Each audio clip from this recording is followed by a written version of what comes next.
जरा परेशान हो रहा है। ठाकुर जी बोले ठीक है जाता हूं।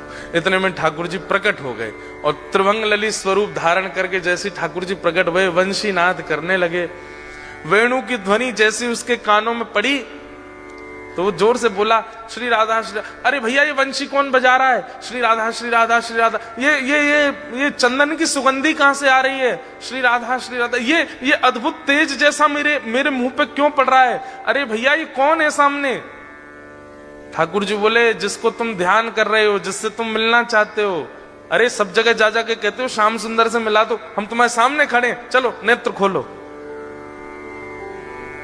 वो बोला आपके बगल में मेरे गुरुजी खड़े हैं, उनसे बुलवाओ, वो अगर बोलेंगे नेत्र खोलो तो ही खोलूंगा।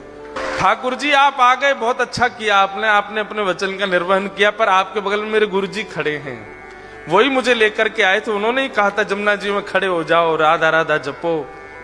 गुरुजी कहां गए मेरे? बोले कि यहां कोई गुरु नहीं है।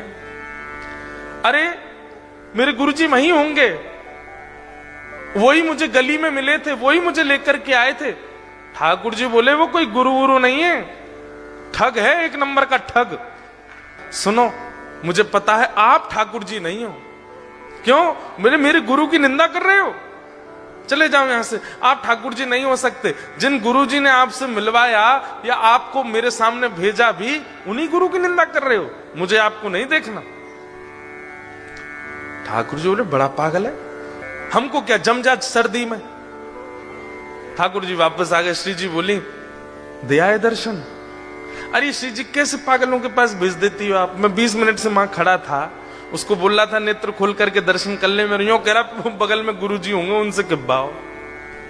उसका गुरु वो ठग है, एक नंबर का चोरी करता है, ब्रजवासियों की चोरी करता है। उसको तो किसी दिन बताऊंगा मैं, उसको गुरु माने बैठा है। इनको इतनी बुद्धि नहीं किसको गुरु बनाना चाहिए, किसको मानना चाहिए, उसकी बात मान के बैठा है।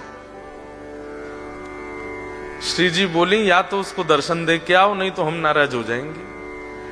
उसको दर्शन दो। बोले अरे वो गुरु की आज्ञा मानेगा। बोले तो गुरु को खोजो, पहले गुरु से बुलवाओ कि आंख खोल, दर्शन दे के आओ। ठाकुर जी बोले हे श्यामा जी आप कितनी भोली हो, कितनी सीधी हो। बताओ उस ठग ने जीवन में कुछ अच्छा नहीं किया, उसको मेरे दर्शन करवा दो। ठाकुर श्री जी बोली आप ये विचार क्यों करते हो कि किसी के पास योग्यता होगी तो ही दर्शन दोगे? अयोग्यों को दर्शन नहीं दे सकते। श्री राधा रानी बोली जाओ पहले उस ठग को खोजो,